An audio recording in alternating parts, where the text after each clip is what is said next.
गावकरी बंधूंनो, जमिनीतली पाण्याची पातळी ही दिवसेंदिवस खालावतच चालली आहे. मानवासाठी आणि पर्यावरणाकरता देखील ही धोक्याची घंटा आहे. दिवसेंदिवस पावसाचं अनियमित बरसणं आणि त्याचं बदललेलं प्रमाण हे चिंतेत भर घालणार आहे. जलतज्ञ म्हणतात दरवर्षी पाऊस पडतच नाही असं नाही, तो कमी जास्त प्रमाणात पडतच असतो. आपल्याला गरज आहे ती पडलेल्या पाण्याचं योग्य नियोजन करण्याची, पावसाचं पडलेलं पाणी जास्तीत जास्त जमिनीत जिरवण्याची. झाडांची तोड झाल्यामुळे पाऊस भरभर पडतो आणि हे पाणी तेवढ्याच वेगानं वाहत जाऊन आपल्या गावातील नदी किंवा नाल्याला जाऊन मिळतं.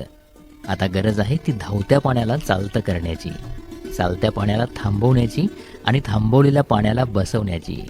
अर्थात पावसाचं पाणी जमिनीमध्ये जास्तीत जास्त मुरवण्याची गरज आहे.